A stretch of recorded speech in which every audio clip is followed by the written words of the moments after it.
Hey,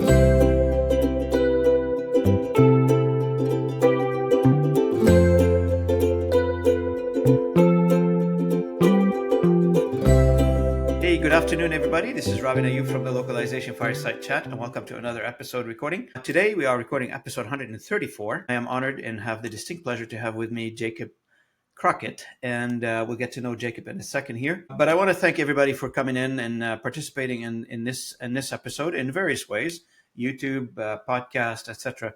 The good news is we're averaging currently about 1,200 downloads per day. And hey, listen, I'm not Rogan or any one of those podcaster for what I do on a small scale.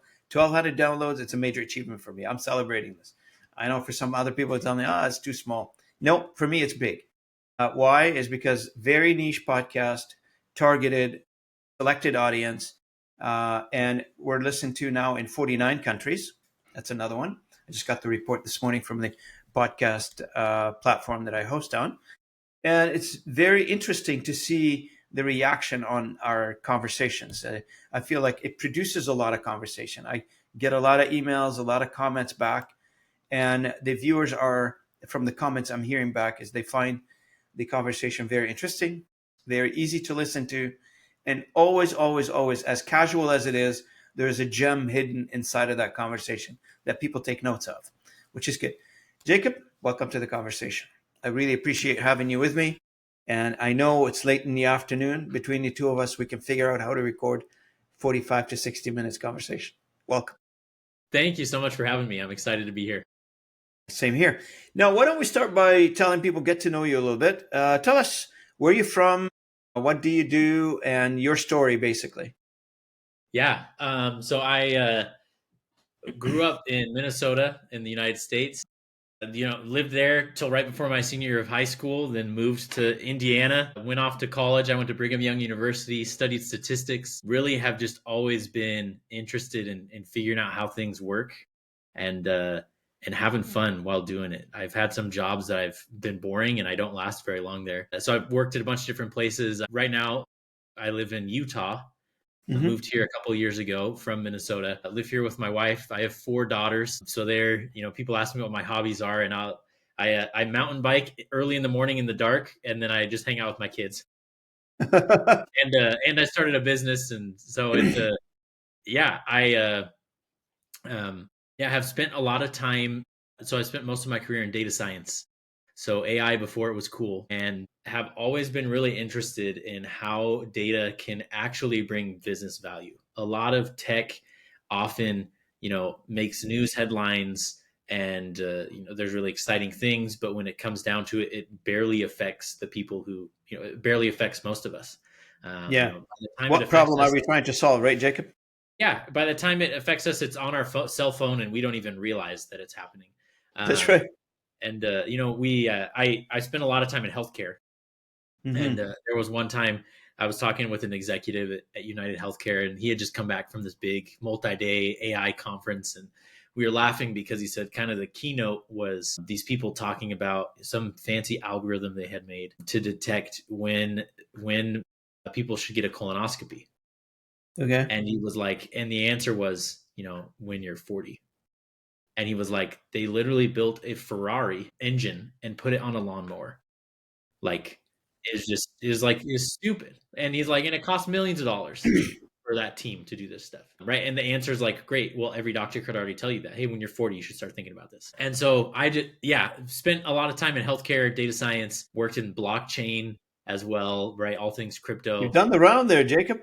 I've bounced around, and kind of one theme to it has always been building teams. And, like I mentioned, I love to work, especially when I'm working on things that I think are exciting, and when I'm working with people that I feel like I'm on the same page with.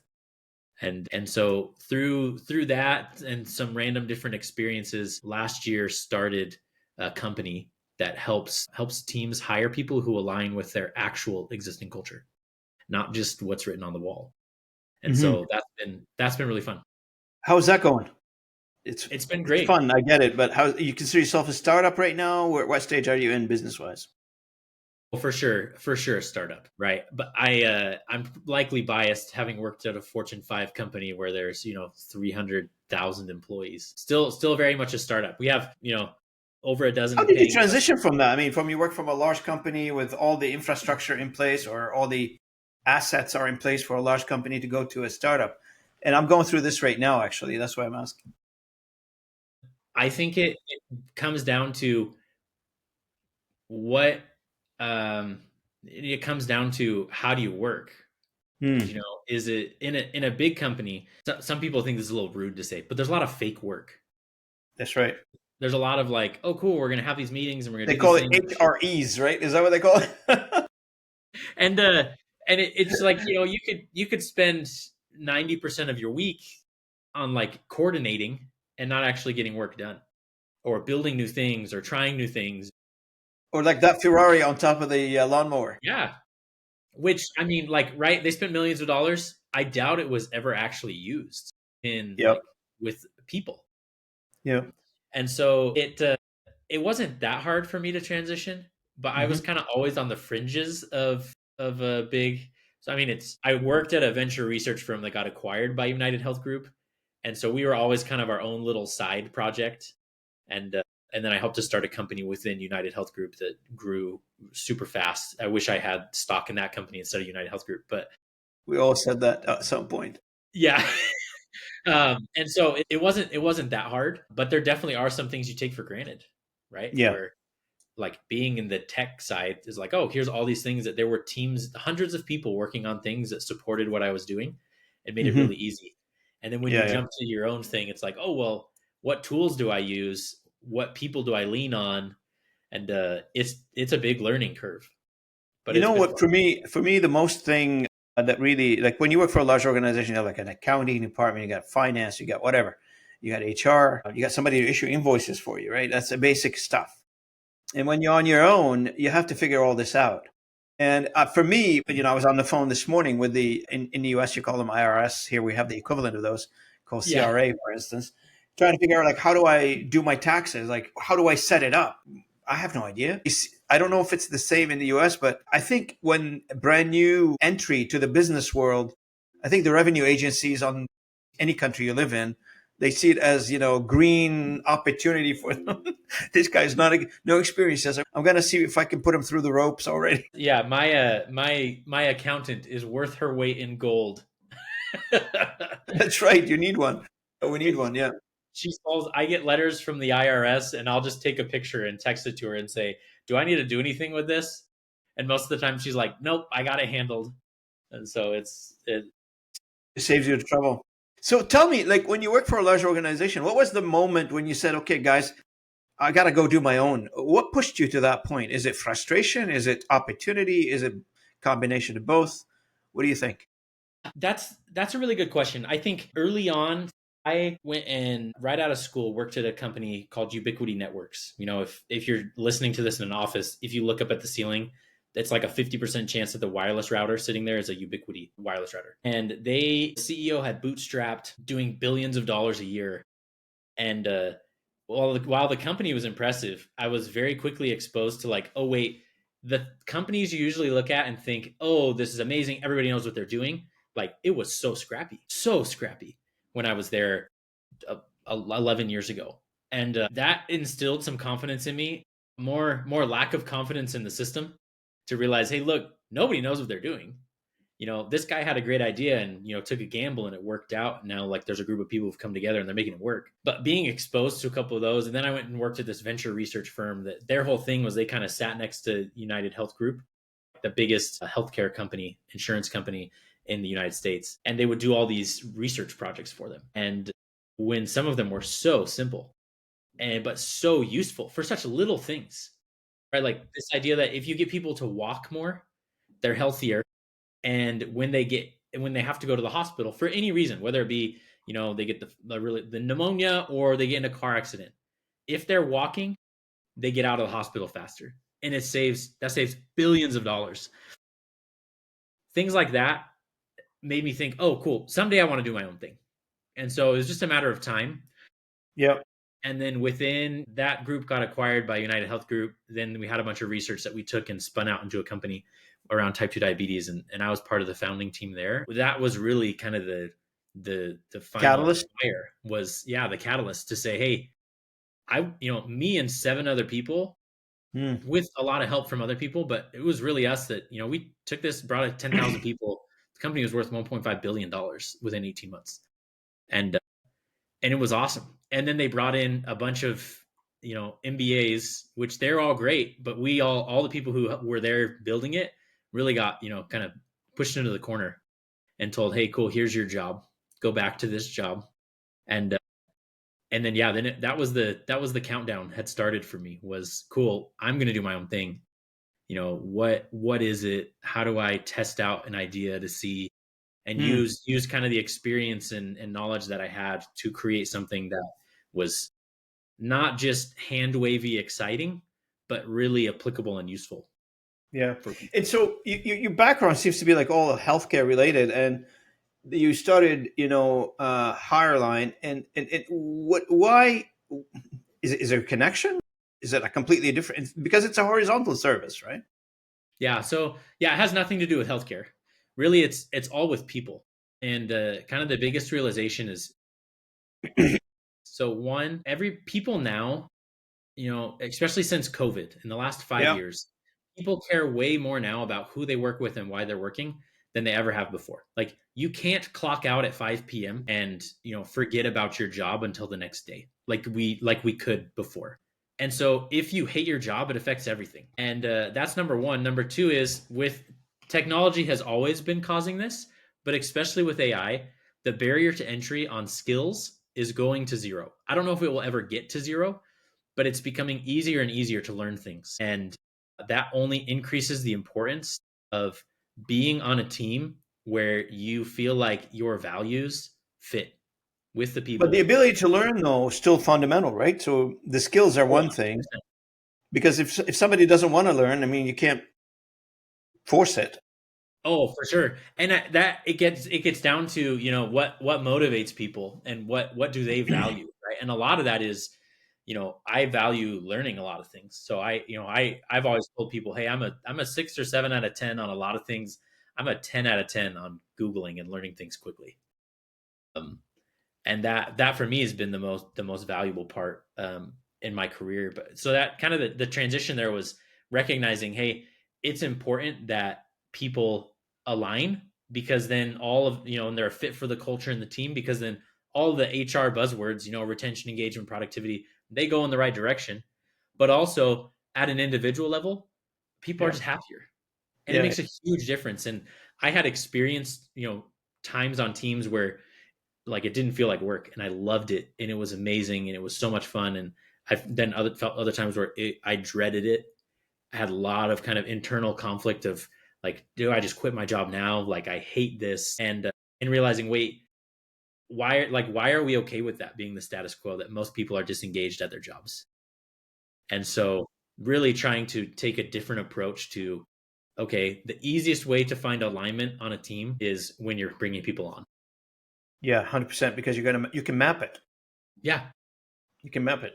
Now, I was just reminded as you were talking. A long time ago, I had an executive mentor who told me, Robin, when you get a job or when you're working for somebody, there's one situation in particular where there's no exit. There's no way to solve it. I said, what is it?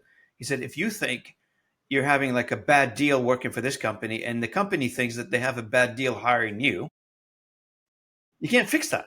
He said, but if one of you thinks like, okay, the company thinks, you're a bad hire, they probably do some performance, improvement plans for you, PPR, and they fix a few things. They get you a little bit more training, coaching, etc. There's a possibility. That's what I'm saying. And if you think you had a bad deal, maybe you can talk to HR, and let's say you had a bad compensation or you're not happy with your compensation, and you can fix that. But if both entities thinks that bad deal is happening here, guys, I don't think there's an exit out of that. Did you ever come across that? Well, I mean, short of them firing you or you quitting, I mean, that's the solution, right? One of you has to exit. I think, yeah, which I mean, in the we often view like the world, we view it as, losing a job or quitting as like such a scary thing. And it Yep. is, because there's a lot of uncertainty, but also like there are, I meet with lots of business owners and just lots of different people. And it's at least a handful of times a week that I am like, wow, you can make money in the dumbest ways. There are a million ways to make money. And if you need to pay your bills, there are a lot of ways to pay your bills. Oh And you yeah, I might know. as well do it in a way that you smile while you're doing it. That's right. That's right. So how do you meet these people? You said you meet a lot of business people. How do you meet them? What's your method of connection? While I'm all over LinkedIn. I spend way too much time on LinkedIn. I try to get out. One of the cool things about living here in Utah, Minnesota has a very where I used to live. Minnesota has a very corporate kind of Mm. city culture, right? They have some of the biggest companies in the United States of older companies that have been there. You have Target, United Healthcare, General Mills, Best Buy, all these big companies, Medtronic, um, and out here in Utah, it's very startup-y, and so there's a Yeah. lot of Do you like like working with startup? I mean, community. you're a startup, but you like working with other Yeah, startups. yeah. Um, the startups that have caught their stride and are growing are really Yeah. fun to work with because they're they're way more malleable in terms Hmm. of, and they want to build something good, and they're willing to change as they're growing. Whereas other companies that have been around for a long time, they're like, hey, well, it's working. Yeah, we might have these problems and it's not ideal, but people still show up to work, and we're okay replacing 20% of our workforce every year. Oh, they're okay replacing 20% of. Is that just right? Yeah, the turnover on average 18 to 20%. That's what's expected. As soon as Are you kidding? you get into a yeah, we have a customer, they have 1,400 employees, they hired 400 people last year, and they didn't So grow is very that much. normal? Like, or is it a coincidence, or is it like a one-off kind of thing? Is it like a standard operating procedure? Look, normal turnover, like I'm aware of, is between 10 to 15%. Those are if you're in a large company. If you're in a small company of like less than 100, you probably don't have that number because 15 people like leaving a 100 employee company, it's a big deal. Yeah, it really depends on the industry Yeah, and the economy. Right now, turnover is lower in a lot of industries because people are afraid of getting another job. yeah, So they don't yeah. have as Like much they're not quitting voluntary. as often. Yeah, they're not quitting. They're just staying while they look for Yeah, other jobs, and just, the quiet quitting, and they're just yeah, not doing a good job. Anytime a company has more than 50 people, we've found that unless it's a special circumstance where either they're awesome and everybody loves it, or they have a bunch of B and C players and nobody wants to go find a job anywhere else. Other than those scenarios, they're almost always going to be hiring yeah, to yeah. And it sounds to me like you're solving the problem of finding the fit, not just hiring. You're not just hiring people. You're trying to hire people that are aligning with something. What is that something? How do you map it out? Yeah, so that's really kind of where our magic comes in. Is Is that the there's a data that ton you talked about, the data science background coming in and mapping it Yeah, out through data? there's a ton of solutions out there is around, like, cool, how do you map personalities onto a team? Yeah, But they all go off of some, pre-generated notion of how things should fit together. The way yeah. that we do it is, we show up to a company, and as they onboard, we send everybody on the team a link that we say, hey, we're going to capture the culture as it exists here, and everybody on the company is invited to go through a 15-minute conversation with ChatGPT. It feels like ChatGPT is interviewing them. It's asking follow-up questions, Yeah, digging deeper, empathizing, and it's totally anonymous, asking about their experiences, right? yeah. Behavioral interview type questions. Tell me about a time you were proud to be a part of your team. Tell me about a time you went above and beyond. How were you rewarded or recognized? Tell me about a time Hmm. there was conflict, what happened, all that. And we get everybody right out of this company that has 1,400 employees. We had, 8 or 900 of them go through this and take it. They all take it. And then using AI, right, large language models, we're able to pull out from that what their core shared experiences and beliefs are, which is the culture. And then we're able to do two things with this, right? One, we're able to help them when they hire find Yep. people who align with that culture on the team. And so it's not just off of what they think the culture is, it's what it actually No, is. it's validated.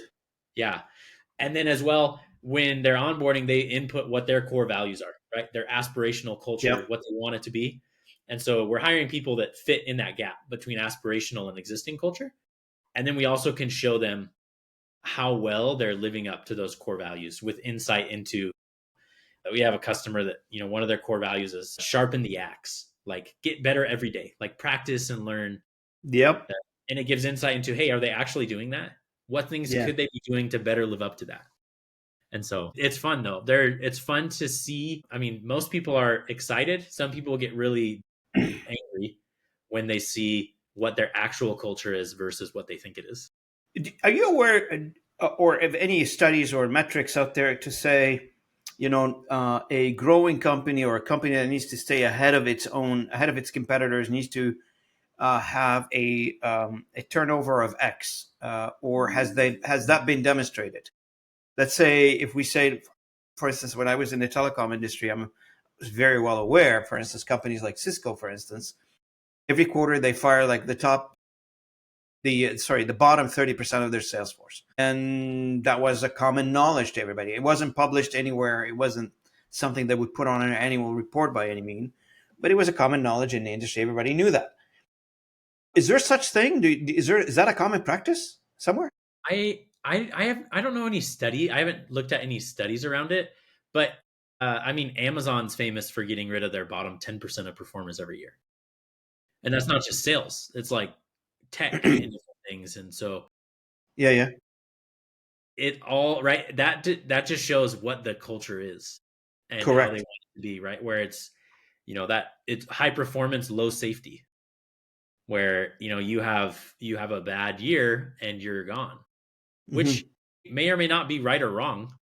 The kind of the beauty of this is I don't believe in good or bad culture. I just believe in useful or not useful. If somebody wants to work 100 hours a week, that's great, as long as the rest of your team's also on the same page. That's right. That's right. 100%. Now, you've touched a little bit on this one in AI involvement in the skill assessment, etc. How often do you use, and how is it used now in various ways in your company? Do you use AI, and is it being used?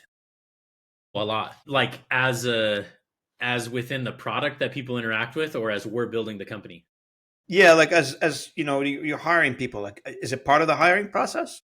Yeah, yeah. So yeah, essentially the conversation that people have with AI to benchmark the culture is very much, AI driven. Then there's several different points throughout the evaluation process Hmm. where it's, very targeted use of AI, right? And I use AI very broadly. Everybody knows it's a big buzzword. Coming It from is. data science, the right, I tell people data science is AI before it was cool. And so some people Yeah, say, AI nowadays is a fancy way of saying, we do database, I don't know, patterning or something. yeah, right. It's something like there's some algorithm, and I've met companies who are like, "Oh, we use AI," and it's just like a formula in Excel, pretty much. That's And and then there's other ones where it's like, "Oh, cool," they're using large language models where, yeah, that's really nifty yeah. and like seems very different. And so yeah, we're using it all over the place. And then even with our own kind of internal development as well, we're using it all the time. I'd say I'm a very healthy skeptic and frequent user of AI. That's right. I mean, that's you hit the nail on the head. You have to be a healthy skeptic on this one, because you can't take the input or the output that AI gives you for granted. We still need to be involved in assessing this and trying to judge it, good, bad, or ugly, and try to fix the input as well in some cases. Yeah, I compare it to, so last week, for whatever, so right, I have 4 kids. My oldest is 8, my second is God 6, bless. and they're they're a blast. And most of the time, we're right, they have chores they need to do, and they unload the dishwasher. And so they can pull it out and they put it close to where it goes. If they can't reach up into the cupboards, they just leave it on the counter, and that works okay. And my 6-year-old, for whatever reason, has gotten this idea in her head that, it's really fun to do the dishes and to load the dishes from the sink into the dishwasher. And she is great at getting them from the sink into the dishwasher. But Yep. there's no promise that they will get cleaned at all because of the way that she loads them and that they're all set up. And sometimes you look and you're like, you just threw them in here. And that's often like AI, right? If you know how, if I were to stand there and coach her every little step and make sure it's working well, it would work out great. It would definitely look different than if I were to do it all, but it would work. Things would get clean. If I just say, "Hey, do the dishes," and I walk away and come back and then I just like pull it out and without looking, I like reuse the dishes. Odds are I'm gonna like have chunks of food still on it because it doesn't do everything the same. And so there's very strategic ways that you can shrink the work to be done into chunks that then increases the likelihood that AI actually is useful. Yeah, 100%. Absolutely correct. Now, I've seen somewhere that you mentioned that 88% improvement in retention for high churn sectors. So, is it strictly matching the candidate to the culture that improved this number, or is it something that the companies has to do on their side based on your input to make sure that we're adjusting internally and externally as the candidate move in? So both, somewhat. So right, the one you're referencing. So there's a dental group that we work with. They have 7 different practices. Now, anybody you think of any kind of physical location, there's going to be a strong culture at each one of those locations, and the group itself has ideas of what they want their practice, the parent company. But as they have these different locations, they were hiring and have really struggling with retention because the idea of who was a good fit generally was not true across all of the different areas. And so what we're able to then come and do is, right, they input what they want the company culture to be overall.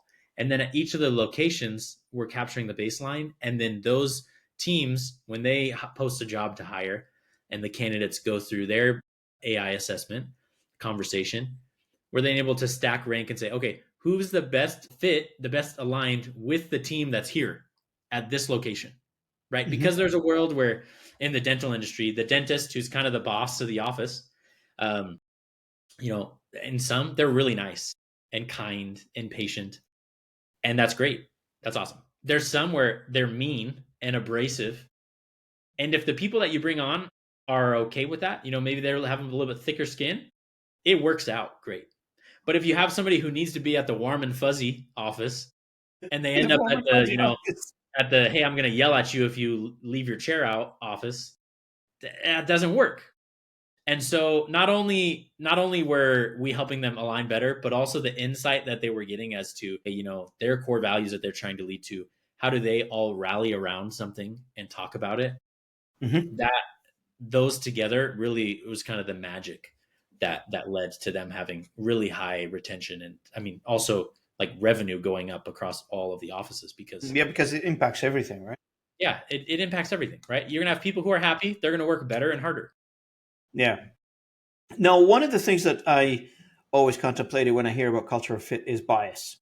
How do you separate culture fit from bias? It's just, I don't know. I mean, I'm asking probably an obvious question here because the obvious answer would be is like, okay, we don't do bias. But on a large scale, not just from your own perspective, from what you've seen in your career, how does that work? And how do you separate the two? And how do you prevent biases from happening? Yeah, I think often when we think about culture, we think about the water cooler conversations, like, hey, what sports team are you cheering for on the weekend? And, what, what's your favorite restaurant? Or, like, what Hmm. do you look like, both in like generally and actually, like, what does somebody look like? Yep. And that is a really shallow definition of culture. Culture, as we define it and as we try to look at it, is actually like the deeper motivations of an individual. You think of here in the United States, right? The political parties are very polarizing. You can, if I say I voted one way and I have a friend who voted the other way, he gets upset, and but we're still great friends because we Yeah. relate on other things. Like we want to we're both entrepreneurs and we want to provide for our families and like make a net positive impact on the world, and that's the more important piece of alignment. And so I often when you talk about bias, you can't get rid of bias. When people say that they do, I never believe them. That's a big red flag in my mind, because it's like, cool, well, you probably don't recognize the bias that exists then. But there's things that you can do to mitigate bias where you don't want it.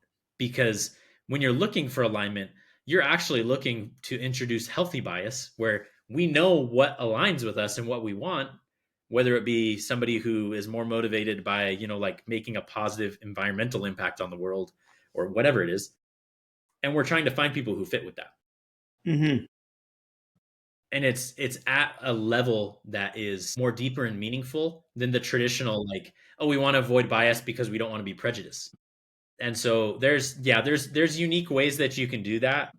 They'll do things like, you can't look at, you don't want to know how old somebody is, or you don't want to ask them questions that could make you know if they have kids or not, or if what if they go to a church, and if so, what church, or mosque or whatever. Yeah, religious And biases. yeah, whatever religious bias. And so, I mean, what we do to try to recognize and to avoid not useful bias is we don't include any of the information that could be used to be biased against as it's going through AI. Try to get it as neutral as possible, basically. Focus on the talents, the skills, the work ethics, that kind of thing, right? Even down to the name, right? If somebody sees Jacob Crocket, they can guess that, I'm a white guy whose ancestors came from England, because that, that's a guess. They could be wrong. I went to high school in Minnesota. There were two Crocket families at my high school, me and my brother, and then there was another family that was black and their last name was Crocket. And so Yeah. you guess and you could be wrong. But if you ask ChatGPT, hey, what race is Jacob Crocket? It's gonna say he's Yeah. probably Caucasian. Yeah, And absolutely. so it can do things and infer. So we just leave out as much information as possible that could be used to bias. No, Jacob, like the other way around. Like yesterday, I was interviewing Marsha Clark. She is a lady who champions women's issues, Okay. Yeah. and she wrote a couple of books on them, and she's very active, and she's been doing this for many, many years. And I was really impressed with her conversation. I can't wait to post that. But one of the things that, especially on that level, like not necessarily on other biases, but there's, society's not equal yet in some people's opinions, obviously, in many ways, right? So you could say any group of people could say, the world is not fair, and we want to make it a little bit fairer for everybody, especially on that front, on the women issue. Do you face any of that stuff, or do you deal with it in a neutral way, as you were mentioning earlier, when it comes to other things? Yeah. So I mean, as far as the software works, right? We do everything we can to eliminate bias, Hmm. and we still recognize that it's going to exist, especially in the world where we live in. And so if there's humans, bias exists. And Hmm. so, right, we do everything we can and continually working to mitigate that. Yeah. And we, as we interact with customers, helping them recognize, hey, look, outside of this software, you are going to have bias as you hire. Like, you need to be mindful of what is useful bias and what is not. And, there's bias and there's discrimination. And, we are in no way endorse any sort of discrimination and prejudice, and recognize, hey, there's some bias that's useful. Also what I noticed as well, like when you walk into a brand new company, or a company that you're working with happen to be, you want them to be your customer, you want to work with them, and then you walk into them and you say, well, you know what, I noticed your culture is broken, your leadership is messy. I think let's start with that. Do you ever coach upward? I don't know how you're going to call it, right? You coach upward? How do you do Yes. that? Yeah, so we've lost potential customers when we come in and we say, "Hey, we're going to get accurate on what your culture is through this," and somebody will be like, "Hey, look, our CEO really does not. He thinks he knows, and it is not what he thinks it is. The culture here is not great. We can't go with you. Like, this will turn out really bad for all of us." But yeah, all of the time, right? And it's helping somebody recognize that, hey, the best way to make improvements is to get accurate and to Yeah. recognize how things actually are, and kind of remove some of the emotion, and understand that, hey, look, like, it's not all one person's fault. The culture is it's a collective thing. It's people, if a manager yells at somebody, and nobody says anything, that has become like it's allowed. That's part of the culture. Yeah. And so, but it could have been anybody who said, hey, like, that's not okay to treat them like that. Or, the same of somebody is walking and they trip and their coffee spills on the ground and everybody just looks at them and nobody gets up to help. Like, cool. But that's the culture Yeah. now versus That's one right. person could jump up and it's changed it. And so, yeah, often we'll work with people where they will recognize, hey, look, our culture is not what we want it to be. There's, people who are like, oh, our culture is great and we want it to be better. There's people who are like, oh, we know our culture is bad and we don't care because we're making Or money. the other one is like, I know my culture, and when I see a fit, I trust my gut. That whole gut feeling versus data that you started the conversation with the data, right? Yeah, So yeah. there's a lot of people out there that say, "Oh, I trust my gut. Don't worry about the data. When I see something and I think it fits, I know it fits." Yeah. And I've personally hired like over 40 people in my career, which there's some people who've hired way more, but that's more than most people ever hire. Yeah. And I'm pretty good at hiring. I also, have made mistakes that have cost a company $1 million because I followed my gut and we hired somebody that on paper was amazing and was totally not a fit for the team and tanked the productivity of 8 people for months. That's not good. No, it's not good. And it happens all the time. But those mistakes are happening every day, right? I mean, Yeah, all the time. and this is crazy because going back again to how we started the conversation, I did a LinkedIn post on this one. It's like the AI bot is trying to make the candidate look the best way they can by improving their CV, improving their LinkedIn profile, predicting the keywords that's supposed to be injected in your CV. You look at a CV, you mentioned earlier, you look at a CV, it's written by a professional writer, took their time, put it together, impressive.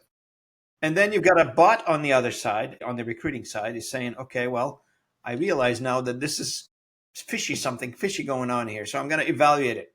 It's like bot to bot. I'm just imagining in my head, right? It's cyber, right? It's like Star Trek movie. Bot to bot are talking, and the two individuals supposed to be part of this conversation at Starbucks somewhere separately, having a good time, having a coffee. It is now, right? I call it bloat or resume bloat. That there's just a ton of you could go sign up for free. You don't even have to put in a credit card. And Do there's you tools offset that for will, that? Like when you're in your search, do you offset for that? Do you discount that? yeah, so we kind of skirt it entirely. There's tools out there that you can auto apply to hundreds of jobs a day for free right now.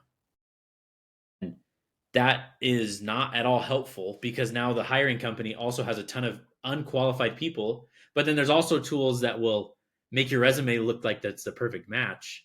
And so there's just so much on both sides, right? Of just automating and creating all this work. And some companies have automated and they look for keywords. Others just have a team of people who look at resumes literally all day long. Where we plug in is right before you even look at a resume, the applicant is getting a link to say, hey, we care that you're a fit for us and we're a fit for you.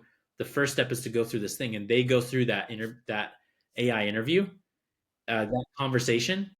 Right? It's all typed. We've done voice for a bit. We went back to typed because it just works better. And and then the company can log in and see stack ranked. Okay, who should we talk to first? And they can go down the whole long list and see the info on everybody. But it's who should they talk to first, and then the candidate as well can see. Okay, they get a report saying, "Hey, we don't know if you're going to move forward with this company, but here's how good of a fit they are for you." Sorry about that. No, you're good. Apologize. Fix that. Yeah, so there's it's one of the reasons that so the hiring world has been broken for a while, right? It's hard for people to get jobs and it's hard for meaningful opportunities and it's kind of a losing game for most people. And so it really is addressing it in a totally different way. Swallowed down the wrong hole, huh? My editing software has to work extra hard. You good? Yeah, I'm good. It just went the wrong way. I'm sorry, that's the worst. Oh wow. The problem is Yeah, we'll cut all that out. even drinking water doesn't fix it because it The went water down in the wrong Canada is hole. bad. Yeah, so apologize. Oh, you're good. This will be fixed. and we'll get a clean coffee up. Look at that. And I don't smoke. Maybe I should. All right. Let's get into it. Get back to it, I guess. What is a popular belief in hiring that you think it's flat out wrong? That's a great question. I think so. It's a little abstract, but when people think about hiring and the way they approach hiring, it's almost always a risk mitigation exercise.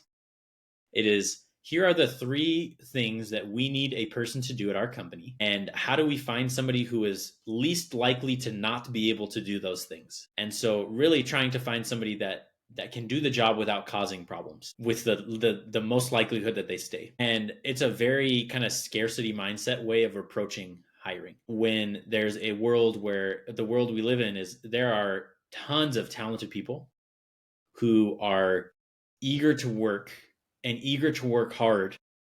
And if you can find people who align with the culture and values of a team, even if they need to be trained up for most jobs, they will do amazing.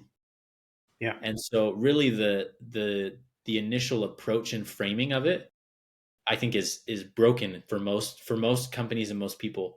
And it also leads to companies keeping people around for a long time when they should get rid of them. If they're causing issues, or they're, they're making the culture worse, or different things, that because they're afraid, hey, we can't find somebody who can do that job. It's like, no, you can.